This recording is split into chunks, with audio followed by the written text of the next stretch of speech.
Everyone, hello everyone. आज हम लोग UPHJS 2018 का जो पार्ट सेकंड में पेपर हुआ था उसके प्रश्न संख्या 41 से शुरू करेंगे। 40 तक हम पहले डिस्कस कर चुके हैं। ये है प्रश्न संख्या 41। इसमें आज हम लोग 41वां प्रश्न शुरू कर रहे हैं। इससे पहले हम आपको 40 तक एक्सप्लेनेशन दे चुके हैं। 41वां प्रश्न, चूँकि इसका इंग्लिश वर्जन दूसरे पेज पे था, 40 वाले पे था। ये है प्रश्न, the God of Small Things a famous book is written by. जो प्रसिद्ध पुस्तक है the God of Small Things, इसके लेखक कौन है? ऑप्शन में पहले तो उत्तर समझ लें। इसकी लेखिका तो जो है वो अरुंधति राय हैं। The God of Small things की राय जो लेखिका हैं वो अरुंधति राय है। अपने उत्तर में हमने लिख दिया है आपको जो नोट्स दिए हुए हैं। उसके अलावा इसमें एक और अरुणा राय नाम आया है। ये भी बहुत मशहूर समाज सेविका है, बहुत प्रसिद्ध समाज सेविका है, वरिष्ठ समाज सेविका है, कार्यकर्ता है। और इन्होंने भी एक किताब लिखी है। उस किताब का नाम है, अरुणा राय की किताब है ये, the RTI story power to the people. अगर पूछा जाए अरुणा राय की किताब क्या है तो आप कहेंगे the RTI story power to the people. बाकी इम्पोर्टेंट नाम नहीं है। ट्विंकल खन्ना जो है वो अभिनेत्री हैं, कोई मतलब नहीं। प्रश्न संख्या 42 पर आ जाइए। लोकप्रिय हिंदी गाने नन्ना मुन्ना राही हूँ कि देश का सिपाही हूँ की गायिका का नाम पूछा गया है। तो गायिका इसकी है शांति माथुर जी। इसको शांति माथुर ने गाया है। आशा भोसले साहब ने बहुत सारे गाने गाए हैं। लता मंगेशकर तो स्वर कोकिला है थी, इनका देहांत हो गया। तो बाकी नामों की ज़रूरत यहाँ पर नहीं है। सिर्फ आपको याद रखना है कि ये जो नन्ना मुन्ना राही हूँ, देश का सिपाही हूँ, ये इसकी गायिका शांति माथुर है। प्रश्न संख्या 43 पर आ जाइए। इम्पोर्टेंट प्रश्न है, जनपद नर्मदा जो गुजरात में स्थित है वहाँ पर स्टैचू ऑफ यूनिटी है, इसकी ऊंचाई है। कई एक प्रश्न बनते हैं स्टैचू ऑफ यूनिटी से। पहली बात तो ऊंचाई, तो फिट में पूछ ली 597 फिट है। अगर मीटर में पूछ ले तो 182 है, हमने अपने उत्तर में लिखा है 182 मीटर है। और ये दुनिया की सबसे ऊंची प्रतिमा है। दुनिया में इतनी ऊंची प्रतिमा कोई भी नहीं है। किसकी प्रतिमा है? ये सरदार वल्लभ भाई पटेल जी की प्रतिमा है, जो कि हमारे देश के लौह पुरुष हैं। वल्लभ भाई पटेल जी लौह पुरुष थे, जिनको लौह पुरुष कहा जाता था। और पहले रक्षा मंत्री भी थे। तो कई तरह के इस तरह के प्रश्न आपको एक उत्तर से मिलते हैं। फिर आ जाइए आप प्रश्न संख्या 44 में। इसका उत्तर समझ गए होंगे। ये उत्तर हमने पूरा लिख दिया है अपने एक्सप्लेनेशन में, यहाँ पर लिखा हुआ देखिए। ये है फिट में, मीटर में, किसकी प्रतिमा है, ये सारे उत्तर दे दिए हमने आपको। फिर प्रश्न संख्या आ जाइए 44। बहुत प्रसिद्ध पुस्तक है एक, author of famous book before memory fades is. प्रसिद्ध पुस्तक बिफोर मेमोरी फेड्स के लेखक कौन है? तो FS नरीमन। ये FS नरीमन द्वारा लिखी गई है पुस्तक बिफोर मेमोरी फेड्स।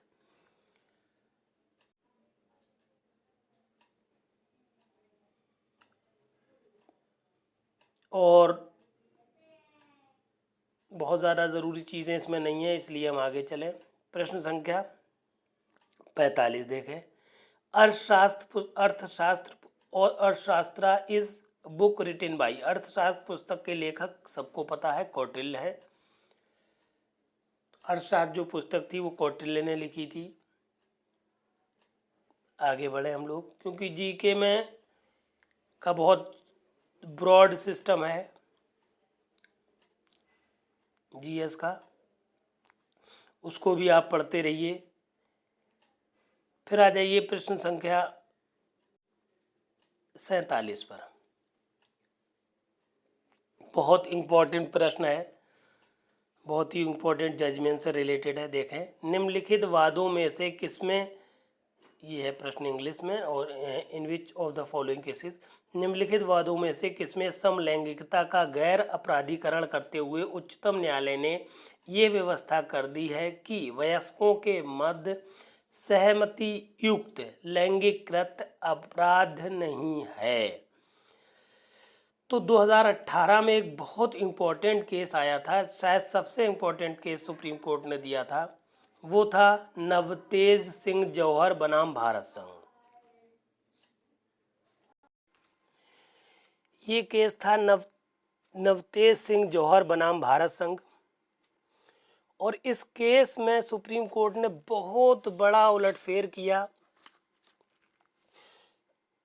और इस केस के मार्फत ये बता दिया, हमने अपने उत्तर में लिखा है, नवतेज सिंह जौहर और अन्य बनाम भारत संघ 2018 के मामले में उच्चतम न्यायालय ने समलैंगिकता का गैर अपराधीकरण करते हुए व्यवस्था कर दी कि वयस्कों में कौन कौन से वयस्क बताए इन्होंने, एलजीबीटी की बात की गई है, L for lesbian, G for gay, B for bisexual, और टी है ट्रांसजेंडर के लिए।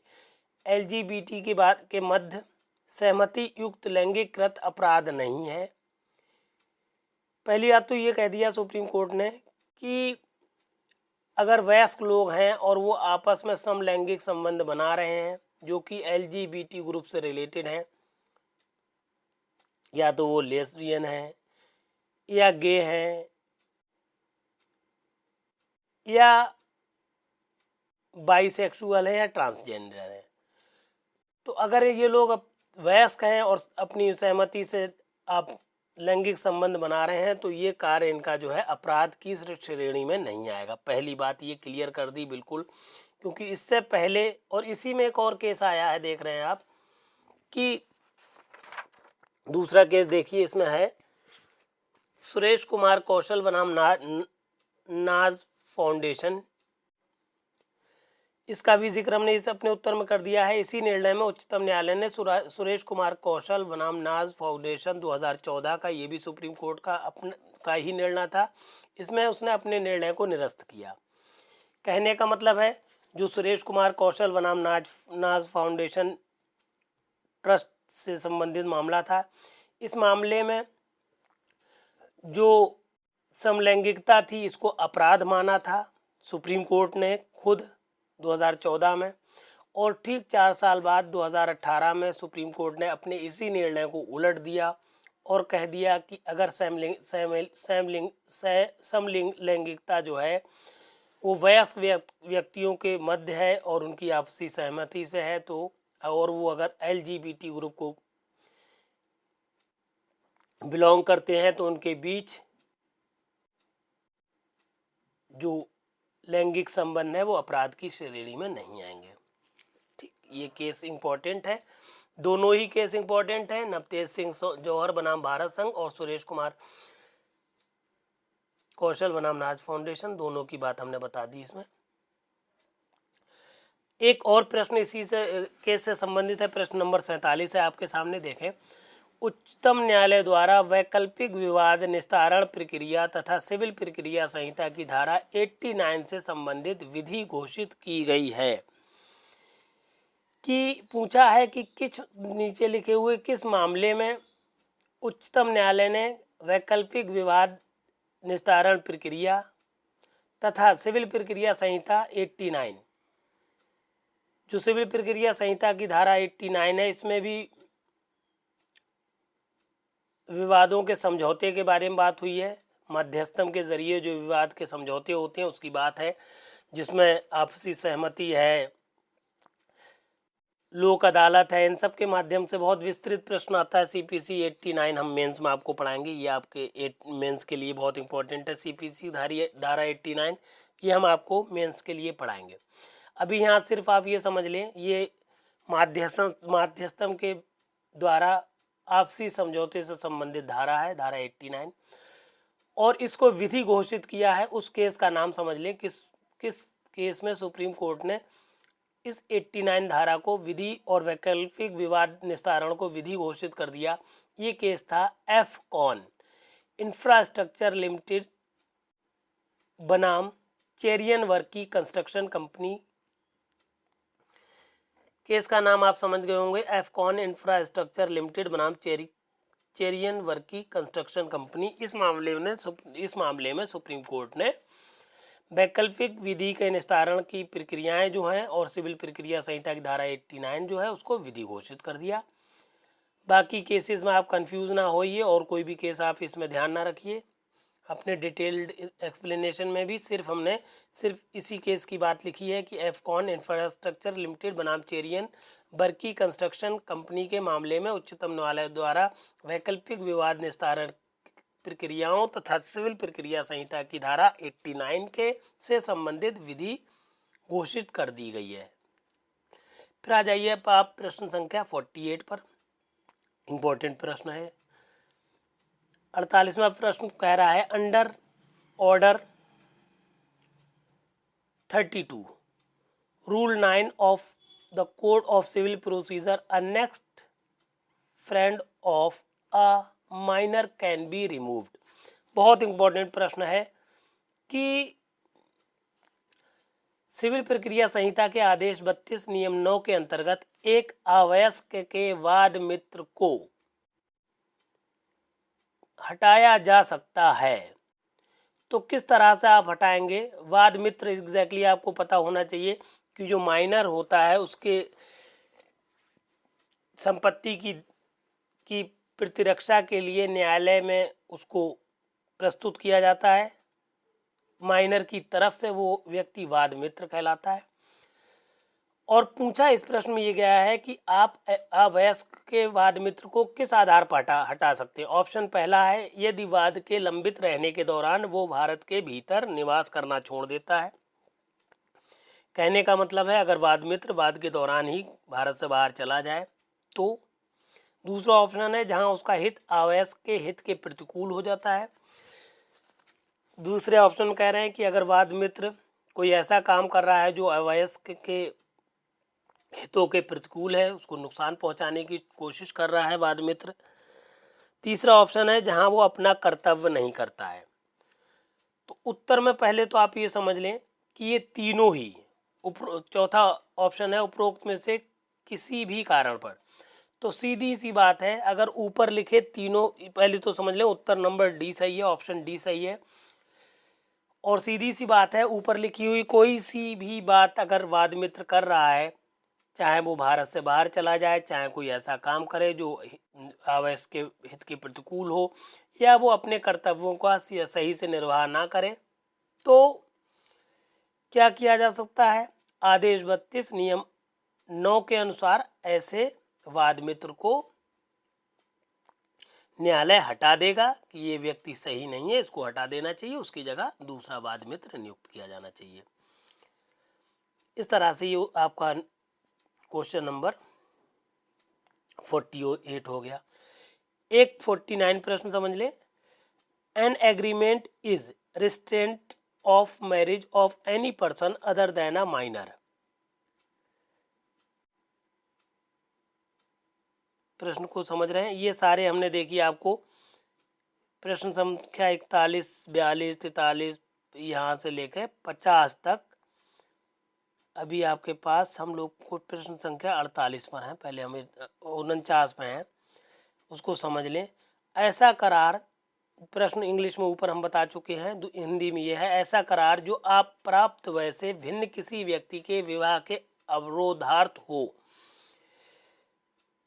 तो वो ऐसा जो अवरोधक होगा वो क्या होगा? शून्य होगा, शून्य करणीय होगा, या सामरित करार होगा, ऐसा करार, या उपरोक्त में से कोई नहीं।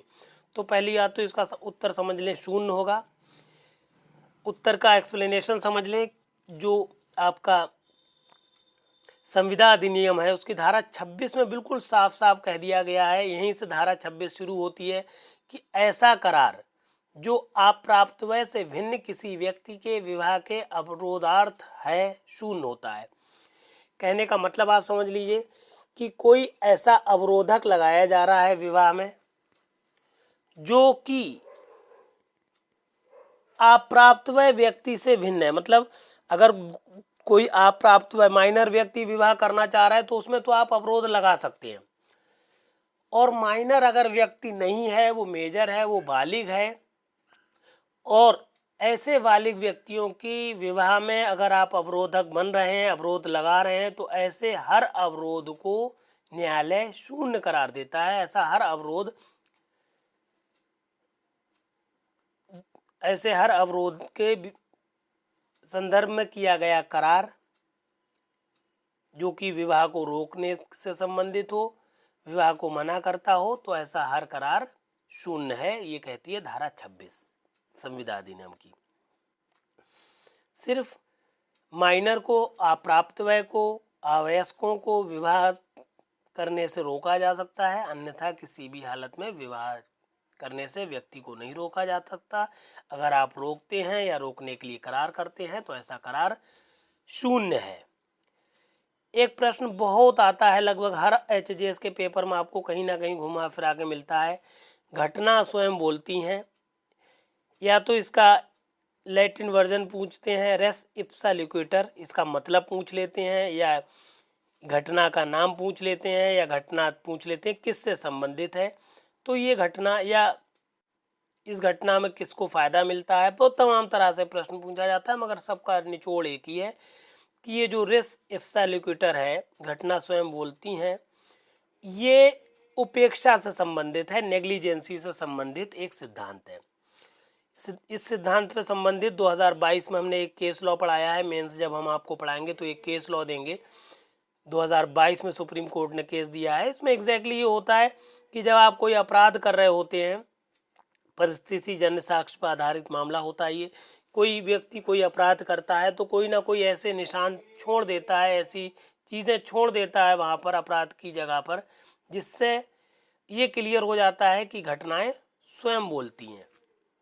ठीक, क्योंकि घटनाओं पर साक्ष्य मिलते हैं, इसी का मतलब है घटनाएं स्वयं बोलती हैं। ये हो गया प्रश्न संख्या 49। 50 में आ जाइए आप, सॉरी 50 थी शायद, ये प्रश्न संख्या 50 थी। अब प्रश्न संख्या 51 पे आ जाइए, इंपॉर्टेंट प्रश्न है। यदि कोई व्यक्ति अपनी सहमति बिना स्थावर संपत्ति से विधि के सामान्य अनुक्रम से अन्यथा वे कब्जा कर दिया जाए तो वो कब्जा प्रत्युद्रण हेतु विनिर्दिष्ट अनुच्छेद अधिनियम की धारा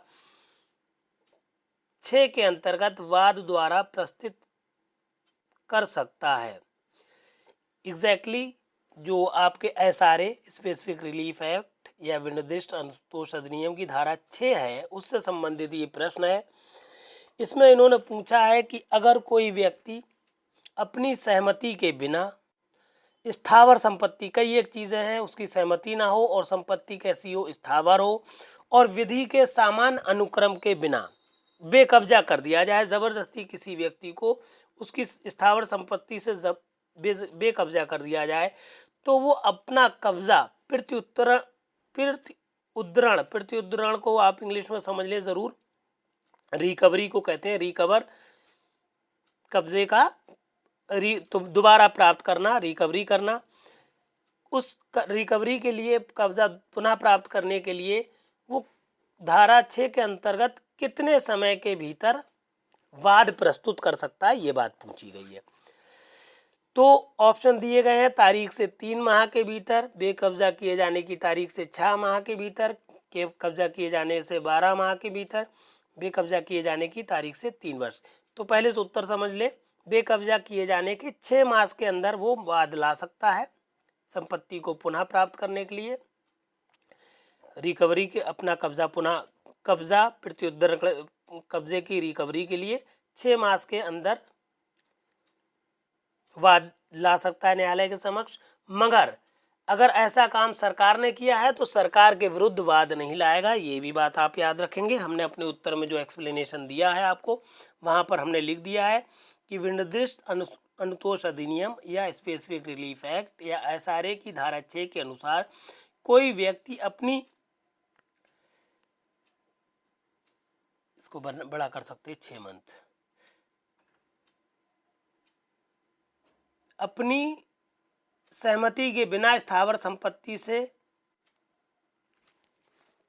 विधि के सामान्य अनुक्रम से अन्यथा वे कब्जा कर दिया जाए तो वो कब्जा प्रत्युत्तरण हेतु वाद वे कब्जा किए जाने की तारीख से 6 माह के भीतर प्रस्तुत कर सकता है, किंतु सरकार के विरुद्ध वो वाद प्रस्तुत नहीं कर सकता।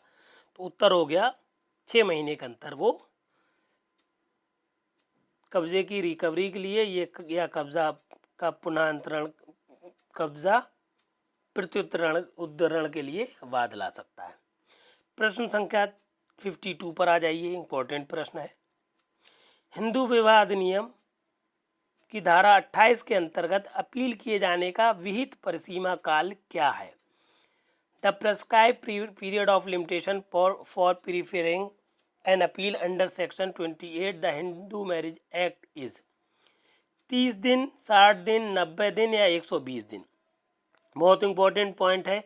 अब इसका इस टाइम उत्तर 90 दिन है। हालांकि पहले ये परसीमा काल 30 दिन ही था, 30 दिन की जगह अब ये परसीमा काल 90 दिन हो गया है। इसका तो हमने अपना डिटेल्ड आंसर भी लिख दिया है आपके आंसर 52 में कि हिंदू विवाह अधिनियम की धारा 28(4) जो है, समझ ले, ये है आपकी हिंदू विवाह अधिनियम। ये एक्सप्लेनेशन है उत्तर नंबर 52 का। हिंदू विवाह अधिनियम की धारा 28(4) के अंतर्गत हर अपील डिक्री या आदेश की तारीख से 90 दिन के भी अंदर की जा सकेगी। कहने का मतलब है कि आप 90 दिन के अंदर अंदर अपील कर सकते हैं। 90 दिन के बाद अपील के हकदार आप नहीं होंगे। जो भी आपको आदेश या डिक्री पारित हुई है हिंदू विवाह अधिनियम के अंतर्गत, तो जो भी डिक्री या आदेश की जो तारीख है उस तारीख से 90 दिन के भीतर आप जाइए और अपील करिए। तो 90 दिन के भीतर आपको अपील करने का अधिकार है किसी भी डिक्री या आदेश के विरुद्ध जो हिंदू विवाह अधिनियम के अंतर्गत पारित की गई है। एक और प्रश्न आता है, जहां की किसी आवेदन के लिए विहित काल का अवसान किसी अवकाश के दिन हो रहा हो, वहां आवेदन where the prescribed period of limitation for any application is expiring on the day on the holiday the application। तो अब ऑप्शन आपके पास है। अवकाश के दिन से एक दिन पूर्व किया जाना चाहिए, उस दिन किया जा सकता है जिस दिन न्यायालय फिर खुले, न्यायालय खुलने के 30 दिन के भीतर किया जा सकता है, न्यायालय खुलने के पश्चात किसी भी दिन किया जा सकता है।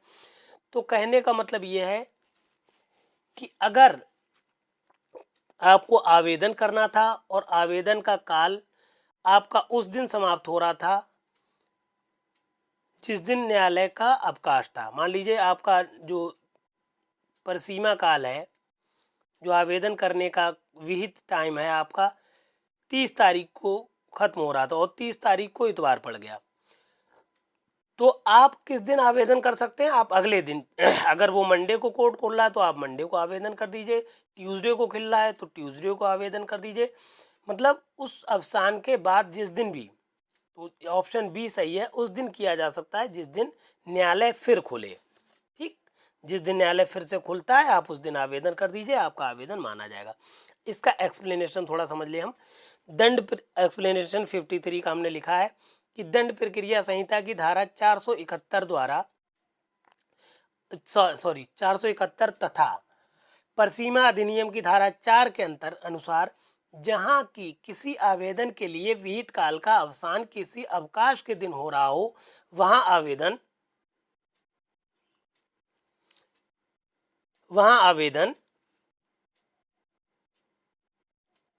उस दिन किया जा सकता है जिस दिन न्यायालय पुनः खुले। ठीक, बिल्कुल क्लियर बात को समझ लीजिए। फिर आप आ जाइए प्रश्न संख्या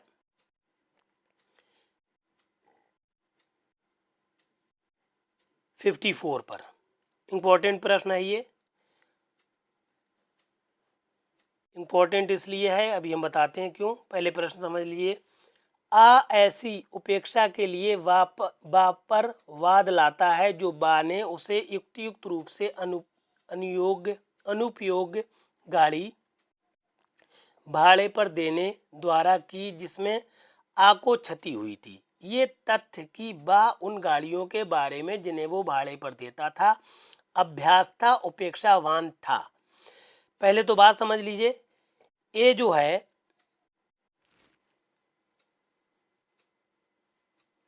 बी पर केस कर रहा है, वाद लाया है। वाद इसलिए लाया है कि उसने बी ने जो है ए को एक गाड़ी दी जिससे ए को या आ को चोट पहुंची। तो आ ये कहता है अपने वाद प्रश्नों में, वाद तथ्यों में, कि जो बा है ये बहुत बदतमीज आदमी है और ये जो खराब गाड़ियां हैं, जो त्रुटिपूर्ण गाड़ियां हैं, वो इनको देने में ऐसी गाड़ियों का देने के लिए अभ्यासता उपेक्षावान है, या ऐसी वो अक्सर गाड़ियां देता है, ये उसका नेचर है, ये उसका स्वभाव है। तो यहाँ पर जो शब्द आया है अभ्यासता उपेक्षावान, ये सुसंगत है या विसंगत है? ना तो सुसंगत है ना विसंगत है, या फिर सुसंगत भी है और विसंगत भी है। तो नीचे के तो दो ऑप्शन एकदम बेकार हैं। पहले ए और बी में हाई कोर्ट ने इसको अपनी आंसर शीट दी थी, उसमें गलत तरीके से सुसंगत कह दिया, जबकि ये साफ साफ आपके एविडेंस एक्ट, अभी हम इसको बता रहे हैं आपको, जो आपकी साक्ष्य अधिनियम है उसकी धारा 14 के दृष्टांत एन हड़ा एन में लिखा गया है कि ये तथ्य, ये जो बात है अभ्यासता उपेक्षावान, ये बात विसंगत है, इसका सुसंगता से कोई मतलब नहीं है। तो पहले तो आप उत्तर समझ लें कि ये अभ्यासता उपेक्षावान होना किसी भी मामले में विसंगत तथ्य होता है। दूसरी बात, इसका उत्तर का पूरा एक्सप्लेनेशन हमने लिखा है कि साक्ष्य अधिनियम की धारा 14 दृष्टांत या ना के अंतर्गत आ ऐसी उपेक्षा के लिए बा पर वाद लाता है जो बा ने उसे, ये पूरा दृष्टांत है जो हम पढ़ रहे हैं, लिखा है बा ने, हमने लिखा भी है अपने आंसर नंबर 54 में, बा ने उसे युक्त रूप से अनुपयोग गाड़ी भाड़े पर देने द्वारा की जिससे आ को क्षति हुई थी। ये तथ्य कि बा ने उन गाड़ियों के बारे में जिन्हें वो भाड़े पर देता था अभ्यासता उपेक्षावान था, ये बात विसंगत है। सिंपल आपको बात बताना है, अभ्यासता उपेक्षावान अगर कहीं शब्द इस्तेमाल हो रहा है तो ये मामले से विसंगत होता है, ना कि सुसंगत। प्रश्न संख्या 55 पर आ जाइए। विबंध के सिद्धांत से तात्पर्य है। विबंध हमने आपको साक्ष्य अधिनियम की धारा 115 में पढ़ाना है, बहुत डिटेल्ड इस पर मैटर आता है। विबंध का मतलब आप समझ लीजिए यहाँ पर सिर्फ कि आप किसी बात के लिए हाँ कर दें तो उसको फिर आप इनकार नहीं कर सकते। इसकी बहुत डिटेल्ड स्टडी कराएंगे, केस लॉ भी पढ़ाएंगे इस पर हम आपको, क्योंकि बहुत इंपॉर्टेंट धारा है ये, धारा 115। फिलहाल आप ये समझ लें, इसका मतलब यहाँ पर सिर्फ बताया गया है। पूर्व कथन के ऑप्शन 1 दिया गया है, the doctrine of estoppel means, विबंध के सिद्धांत से तात्पर्य है, क्या तात्पर्य है? पूर्व कथन के अनुरूप कथन नहीं करना। दूसरी बात, पूर्व में किए गए कथन या स्वीकृति के विपरीत कथन करने से रोक। तीसरी बात, पूर्व न्याय। चौथी बात, अस्पष्ट कथन। तो पहली बात तो आप समझ लें कि जो इसका उत्तर है वो ऑप्शन बी सही है, पूर्व में किए गए कथन या स्वीकृति के विपरीत कथन पर रोक। अगर आपने किसी कथन को कर दिया है या स्वीकृति कर ली है तो अब आप उससे उलट नहीं सकते, ये कहलाता है विबंध का सिद्धांत। उत्तर तो इसका ये हो गया। इसमें एक वर्ड और इस्तेमाल हुआ है, रेस ज्यूडिकेटा, पूर्व न्याय। ये भी बहुत इंपॉर्टेंट है, सीपीसी में हम इसकी डिटेल्ड स्टडी कराएंगे आपको, क्योंकि इस पर मेंस में क्वेश्चन आता है। पूर्व न्याय, ये सीपीसी की धारा आपको मिलेगा धारा 11 में।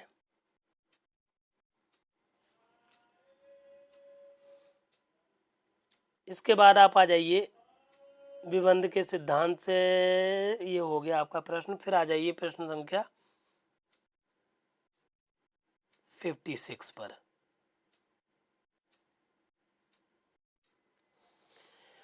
56 प्रश्न आपसे 56वां प्रश्न कहता है, पुलिस अभिरक्षा में एक अभियुक्त थाना अधिकारी को सूचित करता है कि वो चाबी जिसके द्वारा उसने तिजोरी को खोलकर चोरी की है उसने अपने घर के आंगन में रखी है। ये सूचना किस किस सीमा तक साबित की जा सकेगी?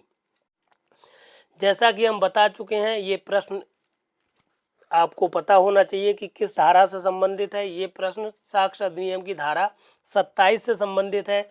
और हमने पिछले वीडियो में भी आपको कहीं पर बताया है कि ये जो धारा 27 है इससे संबंधित 1 या 2 प्रश्न आपके हर पेपर में मिलेंगे, HJS के, हर PCSJ के, भले ही आपको प्रश्न समझ में आए या ना आए। तो पहले तो आप ये समझ लें कि इस धारा में का निचोड़ ये है कि कोई व्यक्ति अगर पुलिस अधिकारी की या पुलिस अभिरक्षा में है, पहली बात, और वो कोई बात बताता है तो सिर्फ उतनी बात साबित की जा सकती है जितनी वो बरामद करा दे। ठीक, सिर्फ इतनी बात जितनी की वो बरामदगी करा रहा है, जितनी की उसके स्पष्टीकरण से संबंधित है, सिर्फ उतनी बात को साबित करेंगे। तो इसमें जो बात जो बरामदगी कराएगा वो जो चाबी होगी उसको आंगन में रखी है, चाबी बरामद करवाएगा। तो वो सिर्फ आप चाबी आंगन में है ये साबित कर पाएंगे। ऑप्शन को देख लें, चोरी का अपराध करने की, फिर ये एक्सप्लेनेशन है पूरा, एक्सप्लेनेशन पर भी हम आएंगे। तिजोरी का ताला खोलने की, तिजोरी का ताला खोलकर चोरी करने एवं साक्ष्य नष्ट करने की, चाबी को घर के आंगन में रखने की। तो सिर्फ और सिर्फ क्या चीज साबित की जा सकती है? चाबी को घर में आंगन में रखने की बात को आप साबित कर पाएंगे न्यायालय के समक्ष। पहले तो इसका उत्तर समझ लें।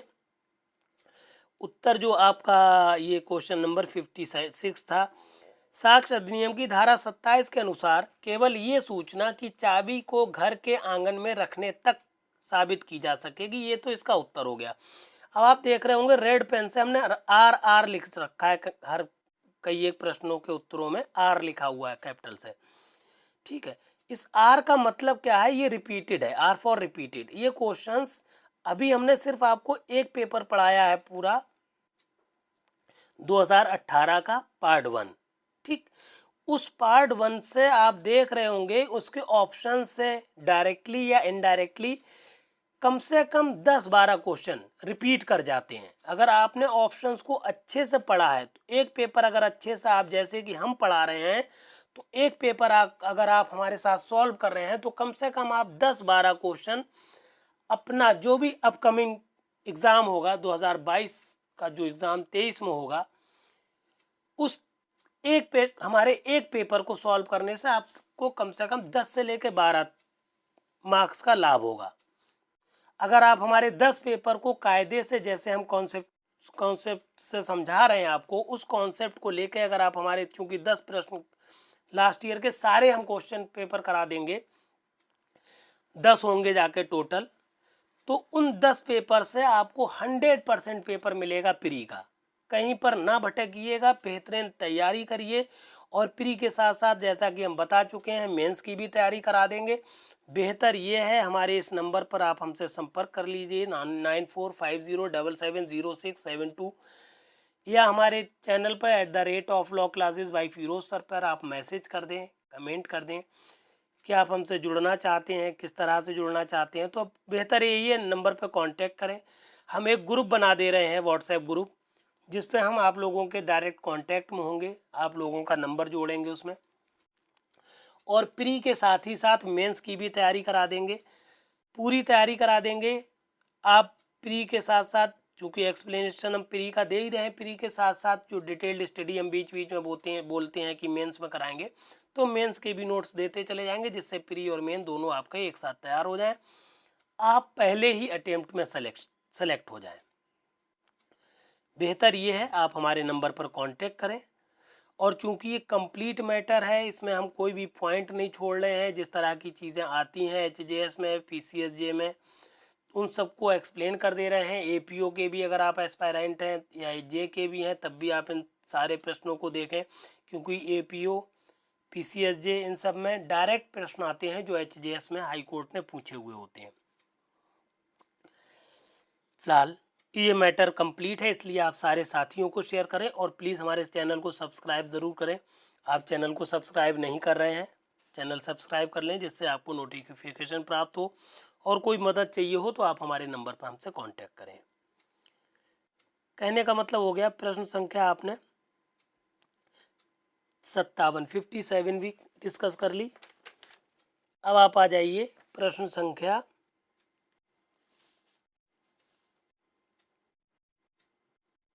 58 पर। 57 अभी नहीं हुई, 56 हुआ था। 56 का एक्सप्लेनेशन तो है धारा 27 से संबंधित। अब आ जाइए आप प्रश्न संख्या 57 पर। किसी विचारण में अपने विरुद्ध साक्ष्य में प्रकट होने वाली किन्हीं परिस्थितियों का स्पष्टीकरण करते हुए हत्या करने का अभियुक्त ये कथन करता है कि गंभीर और अचानक प्रकोपन के कारण वो आत्म संयम की शक्ति से वंचित हो गया व इस कारण उसने आग को लाठी की एक चोट पहुंचाई जिससे उसकी मृत्यु हो गई। देखिए ये प्रश्न, इसी तरह का प्रश्न आपने देखा था 2018 का जो ए पार्ट था, वन पार्ट था, पार्ट 1, उसमें भी आया था कि कोई व्यक्ति क्या है विचारण के दौरान न्यायालय के समक्ष कह रहा है कि मैं गंभीर और अचानक प्रकोपन के कारण आत्म संयम की शक्ति से वंचित हो गया था, मुझे कुछ समझ में नहीं आ रहा था और मैंने लाठी मारी और एक ही लाठी में आदमी मर गया। तो आपके सामने प्रश्न ये उठता है, गंभीर और अचानक प्रकोपन को साबित करने का भार किसके ऊपर है, आपको ये बताना है। अभियोजन पक्ष पर, अनुसंधान करने वाली एजेंसी पर, इन्वेस्टिगेटिंग एजेंसी पर, या भी कोर्ट पर, या फिर अभियुक्त पर। तो हम वहाँ पर पूरा एक्सप्लेनेशन आपको बता चुके हैं कि गंभीर और अचानक प्रकोपन को साबित करने का भार सिर्फ और सिर्फ अभियुक्त पर होता है। और ये पूरी बात आपको हमने बताई है अपने एक्सप्लेनेशन में, उत्तर में, कि जो साक्ष्य अधिनियम की धारा 105 है इसके अंतर्गत गंभीर और अचानक प्रकोपन के कारण आत्म संयम की शक्ति के तथ्य को साबित करने का भार किस पर, अभियुक्त पर है। ये प्रश्न का उत्तर हमने आपको यहाँ पर एक्सप्लेन करके दिया हुआ है। ये आंसर नंबर 57 है। ठीक, इसको आप पढ़ लेंगे। बेहतर तरीका हमने बताया है, जब आप पढ़ रहे हो वीडियो चलाएंगे, मोर लिख के आएगा, मोर को टच करिएगा, जो आपका डिस्क्रिप्शन बॉक्स होगा वो खुलेगा, वहाँ पर PDF अटैच्ड है। PDF को सबसे पहले डाउनलोड कर लीजिए, PDF को अपने पास रखिए, तब आप हमारा वीडियो देखेंगे, तब आपके पूरी बात समझ में आएगी। PDF अगर आपके हाथ में नहीं है तो आप बहुत अच्छे से मैटर नहीं समझ पाएंगे। सबसे पहले सारे प्रश्नों को बहुत बारीकी से, जिस तरह से हम पढ़ा रहे हैं उस बारीकी से आप समझ लीजिए। समझने के बाद फिर अगर आप वीडियो यूं ही चलने देंगे तब भी आपकी हर बात क्लियर होती जाएगी, आपके दिमाग में बैठती जाएगी। तो बेहतर तरीका ये है, सबसे पहले वीडियो जब आप देखें तो PDF की हार्ड कॉपी अपने पास रखें। वीडियो समझ में आ जाने के बाद उस वीडियो को 1-2 बार रिपीटेडली चल जाने दें, जिससे वो बात उसी टाइम आपके दिमाग में बैठ जाएगी। वीडियो चलते वक्त आप और भी काम कर सकते हैं तो आपका टाइम भी बचेगा इससे, और आप अच्छे से तैयारी कर पाएंगे। जैसे हम समझा रहे हैं वैसे तैयारी करिए, तब आप सिलेक्शन ले पाएंगे। मकसद हमारा सिर्फ और सिर्फ आपको सिलेक्ट कराना है। फिर आ जाइए 58 प्रश्न क्या कह रहा है। एक बलात्कार के प्रकरण में विचारण के दौरान न्यायालय में उपस्थित एक व्यक्ति न्यायालय के समक्ष चाकू द्वारा अन्य व्यक्ति को उपहति कारित करता है। वो न्यायाधीश जिसके समक्ष ये घटना हुई उसके ऊपर देखिए क्या भार है। साक्ष्य में नहीं, मतलब आप समझ गए हुआ क्या है। बलात्कार का एक मामला था और विचारण के दौरान एक व्यक्ति जो है चाकू से किसी अन्य व्यक्ति को चोट पहुंचा देता है। उसी न्यायाधीश के सामने। अब जिस न्यायाधीश के सामने ये घटना हुई है वो साक्ष्य में नहीं बुलाया जा सकता, पहला ऑप्शन ये कह रहा है। दूसरा ऑप्शन ये कह रहा है किसी उच्चतर न्यायालय के विशेष आदेश के अधीन ही साक्ष्य में बुलाया जा सकता है। तीसरी चीज़ है, एक तीसरा ऑप्शन है एक साक्षी के रूप में परीक्षित किया जा सकता है। चौथा ऑप्शन है लास्ट, यदि उक्त घटना का विचारण किसी उच्चतर न्यायालय में हो रहा है तभी साक्ष्य में बुलाया जा सकता है। बहुत क्लोज ऑप्शंस होते हैं, इसमें आपको कन्फ्यूज़न होता है ऐसे प्रश्नों में। तो इसका उत्तर हमने पूरी धारा लिख दी है इसमें, अपने एक्सप्लेनेशन में उत्तर में हम आपको अभी धारा समझा रहे हैं पूरी। पहले आप प्रश्नों को समझ गए होंगे कि बलात्कार का कोई प्रकरण था और विचारण के दौरान ही न्यायाधीश के सामने ही किसी एक व्यक्ति ने दूसरे व्यक्ति पर चाकू से अटैक कर दिया, उसको उपहति पहुंचा दी। तो क्या न्यायाधीश को साक्षी के तौर पर परीक्षित किया जा सकता है कि नहीं? तो उत्तर पहले तो समझ ले, उत्तर सी सही है, एक साक्षी के रूप में परीक्षित किया जा सकता है, उसकी ऐसे न्यायाधीश की परीक्षा की जा सकती है। क्यों की जा सकती है अभी हम आपको समझा रहे हैं उत्तर पूरा एक्सप्लेन करके। पूरा उत्तर का एक्सप्लेनेशन हमने दिया हुआ है। उत्तर नंबर ये आपका है 58, उत्तर नंबर 58 है। ये समझ लीजिए साक्ष्य अधिनियम की धारा 121 में ये ऐसी बात कही गई है। 121 धारा क्या कहती है साक्ष्य अधिनियम की? न्यायाधीश और मजिस्ट्रेट, ये हेडिंग है धारा 121 साक्ष्य अधिनियम की। अब ये मैटर क्या है, कोई भी न्यायाधीश या मजिस्ट्रेट न्यायालय में ऐसे न्यायाधीश या मजिस्ट्रेट के नाते अपने स्वयं के आचरण के बारे में जिसका ज्ञान उसे ऐसे न्यायाधीश या मजिस्ट्रेट के नाते न्यायालय में हुआ, किन्हीं प्रश्नों का उत्तर देने के लिए ऐसे किसी भी न्यायालय के विशेष आदेश के सिवाय जिसके वो अधीनस्थ है विवश नहीं किया जाएगा। किंतु अब यहाँ तक बिल्कुल क्लियर है कि अगर न्यायाधीश या मजिस्ट्रेट कोई ऐसा काम कर रहा है, कोई ऐसे साक्ष्य ले रहा है या साक्ष्य के आधार पर कोई निर्णय दे रहा है तो उसको प्रश्नगत नहीं किया जा सकता सिवाय ऐसे न्यायालय के द्वारा जिसके वो अधीनस्थ है।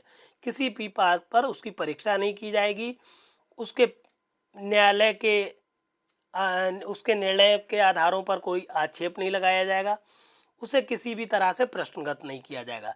किंतु अब इसके बाद किंतु का बात का मैटर समझ ले, ये इस किंतु से प्रश्न बना है। किंतु अन्य बातों के बारे में जो उसकी उपस्थिति में उस समय घटित हुई थी जब वो ऐसे कार्य कर रहा था उनकी परीक्षा की जा सकेगी। अब कोई ऐसी घटना ऐसे न्यायाधीश के समक्ष अगर घटित हो जाती है तो जिसका वो चश्मदीद गवाह है तो ऐसे प्रश्नों के बारे में उसकी गवाही ली जाएगी, वो साक्षी बन जाएगा।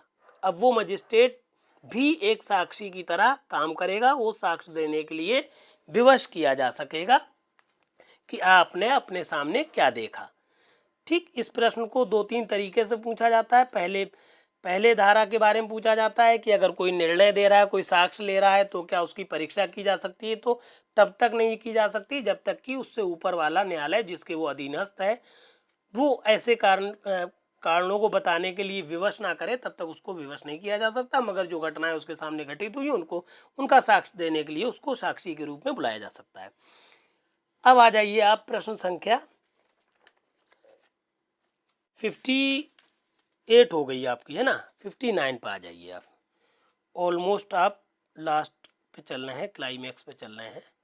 59 प्रश्न क्या है समझ लें। दंड प्रक्रिया संहिता 1973 के प्रयोजन निम्न में से कौन राज्य के अंदर उच्च न्यायालय से भिन्न प्रत्येक न्यायालय की भाषा अवधारित कर सकता है? बहुत इंपॉर्टेंट प्रश्न है ये, प्रश्न संख्या 59। प्रश्न ये पूछा गया है कि राज्य के अंदर उच्च न्यायालयों से भिन्न न्यायालयों की भाषा को कौन अवधारित करता है? राज्य का उच्च न्यायालय या फिर राज्य का सर्वोच्च न्यायालय या फिर राज्य सरकार या राज्य की विधानसभा? तो इसका इसका उत्तर है राज्य सरकार। पहले तो उत्तर समझ लें, राज्य सरकार। और फिर इसका एक्सप्लेनेशन भी हमने अपने उत्तर में दिया है आपको। हमने लिखा है कि दंड प्रक्रिया संहिता की धारा 272 के अनुसार राज्य के अंदर उच्च न्यायालय से भिन्न प्रत्येक न्यायालय की भाषा राज्य सरकार अवधारित कर सकती है। ठीक, तो राज्य के अंदर उच्च न्यायालय से भिन्न किसी राज्य के न्यायालयों की भाषा को अवधारित करेगी कौन? राज्य सरकार, ना कि उच्च न्यायालय, ना ही सर्वोच्च न्यायालय, ना ही विधानसभा। तो सिर्फ और सिर्फ ये क्या करेगी? राज्य सरकार का काम है कि वो अवधारित करे अपने राज्य के अंदर उच्च न्यायालय से भिन्न भाषाओं को। अब एक प्रश्न और, ये भी रिपीटेड टाइप का है, इसी तरह से संबंधित प्रश्न पिछले 2018 के पार्ट 1 में भी आया था, और इसका जो पार्ट 3 है 2018 में 3 पेपर हुए थे, पार्ट 3 तो पूरा रिपीटेड ही था, सिर्फ प्रीवियस ईयर के ही क्वेश्चन आ गए थे उसमें, इसीलिए मेरिट थोड़ी हाई चली गई थी। तो इसलिए आप बहुत कायदे से जो हम HJS के ये प्रीवियस प्रश्न पढ़ा रहे हैं सॉरी, बहुत ही लॉजिकली सारे प्रश्नों को जैसे कि हम पढ़ा रहे हैं एक्सप्लेनेशन के साथ समझ लीजिए, आपका प्री समझ लीजिए, डन हो जाएगा, कोई प्रॉब्लम नहीं आएगी। और मेंस निकालने के लिए आप हमसे तुरंत जुड़ जाइए, प्री के साथ साथ आप मेंस की भी तैयारी करिए। प्रश्न 60वां क्या है? वो अपराध जो देश की सामाजिक आर्थिक स्थिति को प्रभावित करते हैं, जिन पर अविभाग चर्चा लागू नहीं है, को अधिसूचित किया जाएगा। तो कौन अधिसूचित करेगा ऐसे मामलों को जो कि देश की सामाजिक और आर्थिक स्थिति को प्रभावित करते हैं, जिन पर अविभाग चर्चा प्ली बार्गेनिंग लागू नहीं होती है, ऐसे अपराधों को अधिसूचित करने का काम किसका है? ऑप्शन आपको दिया गया है, राज्य सरकार द्वारा, अनुसूचित जाति अनुसूचित जनजाति द्वारा, मानवाधिकार आयोग द्वारा, या केंद्र सरकार द्वारा। तो बिल्कुल क्लियर है कि ये जो अधिकार है अधिसूचित करने का कि कौन से मामले देश की आर्थिक और सामाजिक स्थिति को प्रभावित करते हैं, जिन पर अविभाग चर्चा या प्ली बार्गेनिंग लागू नहीं हो, ये काम है केंद्र सरकार का। जैसा कि हमने अपने उत्तर के एक्सप्लेनेशन में लिखा हुआ है कि दंड प्रक्रिया संहिता की धारा 265 का कहती है कि अविभाग चर्चा किन मामलों पर लागू होगी। तो 265 का के अनुसार वो अपराध जो देश की आर्थिक सामाजिक स्थिति को प्रभावित करते हैं, जिन पर अविभाग चर्चा लागू नहीं होती, को केंद्र सरकार द्वारा अधिसूचित किया जाएगा। ठीक, अब आप दो प्रश्न और कर लीजिए। प्रश्न संख्या 61 क्या कर रही है? 61, एक आपराधिक विचारण में बगैर सरकार के रासायनिक परीक्षक को रासायनिक एक ब्लट हो रहा है, रुक जाइए, डे 2 में काफ़ी ब्लट हो गया, उसको आप पहले PDF निकाल के फिर आप पढ़िए मैटर को, वीडियो ब्लट हो गया, कहीं कहीं पर वर्ड्स नहीं दिख रहे हैं। तो बेहतर तरीका यही है, पहले PDF को डाउनलोड कर लीजिए, अपने हाथ में हार्ड कॉपी रखिए, फिर वीडियो देखिए। एक आपराधिक विचारण में बगैर सरकार के रासायनिक परीक्षक को प्रस्तुत किए द्वारा दंड प्रक्रिया संहिता के अंतर्गत किसी कार्रवाई के दौरान विश्लेषण के लिए रूप में भेजी गई किसी चीज़ के बारे में दी गई रिपोर्ट को, पहला ऑप्शन है साक्ष्य में उपयोग में नहीं लाया जा सकता, दूसरा है मात्र सम्मन प्रकरण में साक्ष्य में उपयोग में लाया जा सकता है, तीसरा है साक्ष्य में उपयोग में लाया जा सकता है, चौथा और आखिरी ऑप्शन है साक्ष्य में आए अनुसंधान अधिकारी, जिसको इन्वेस्टिगेटिंग ऑफिसर कहते हैं, कि स्मृति ताज़ा करने मात्र के तक उपयोग में लाया जा सकता है। तो इसका ऑप्शन पहले हम बता दें, सी सही है, साक्ष्य में उपयोग में लाया जा सकता है। इसके उत्तर का एक्सप्लेनेशन हम बता दें, क्योंकि बहुत ज़रूरी इंपॉर्टेंट बात है ये। प्रश्न ये था कि कोई रासायनिक परीक्षण को प्रस्तुत, कोई ऐसा काम है जो रासायनिक परीक्षक द्वारा कोई रिपोर्ट प्रस्तुत की जाना है, तो क्या परीक्षक को स्वयं प्रस्तुत होना पड़ता है या नहीं? तो उसका प्रस्तुत होना ज़रूरी नहीं है, बाद में क्रॉस एग्जामिनेशन वगैरह के टाइम उसको बुलाया जा सकता है, मगर उसके साक्ष्य को उस बिना परीक्षक की उपस्थिति के भी साक्ष्य में उपयोग में लाया जाता है।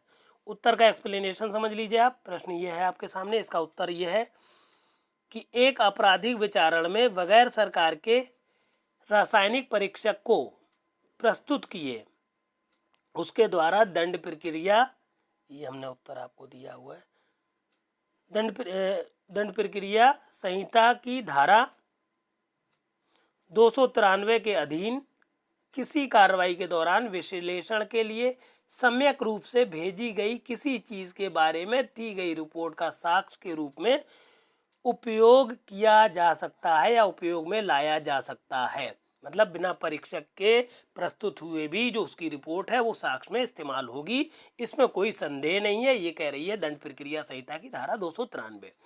आखिरी प्रश्न देख लें आप, हम लोग इसका, इस टॉपिक का, आज की वीडियो का हम लोगों का आखिरी प्रश्न है, प्रश्न संख्या 62।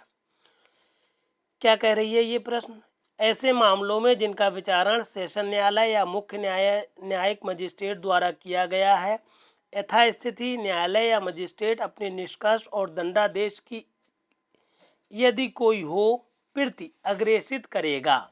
बहुत इंपॉर्टेंट प्रश्न है कि प्रश्न यह है कि जिन मामलों का विचारण सेशन न्यायालय या मुख्य न्यायिक मजिस्ट्रेट द्वारा किया जाता है, तो ऐसा न्यायालय या मजिस्ट्रेट जब अपने निष्कर्ष या दंडादेश को लिखता है तो उसकी प्रति को, उसकी एक जो निर्णय या दंडादेश उसने लिखा है उसकी एक प्रति को किसके लिए अग्रेसित करेगा, किसको भेजेगा वो अपनी एक प्रति?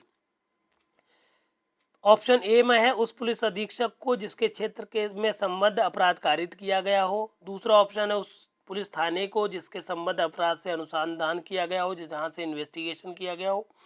तीसरा है उस उच्च न्यायालय को विचारण न्यायालय जिसके अधीनस्थ हो।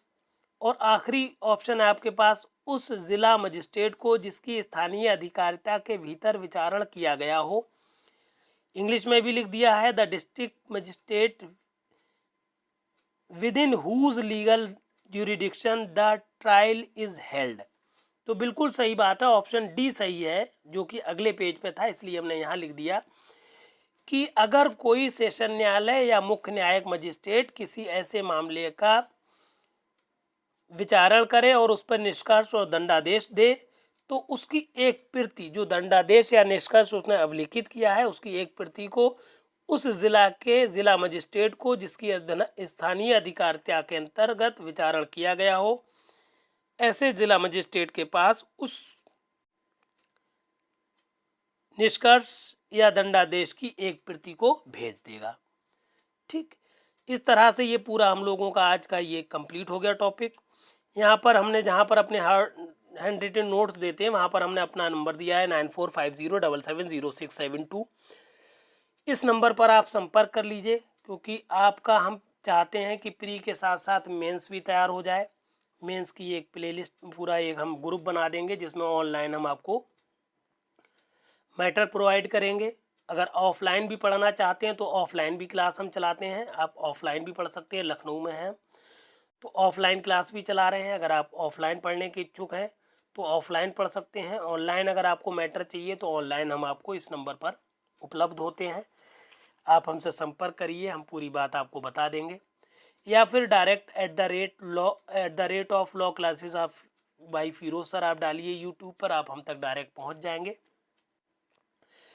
ये पूरा मैटर है जिसमें हम डिटेल्ड स्टडी दे रहे हैं, लगभग 80 से 9 पॉइंट्स को पर डे आपके सामने क्लियर करके दे रहे हैं। अगर आप इतना करते रहेंगे, पर डे 1-1.5 घंटा निकालते रहेंगे और 1-1.5 घंटा आप मेंस के लिए भी निकालिए, तो आप 2-3 घंटे अगर पर डे पढ़ाई कर रहे हैं तो आप प्री के साथ साथ मेंस भी क्वालिफाई करने की पोजीशन में पहुंच जाएंगे।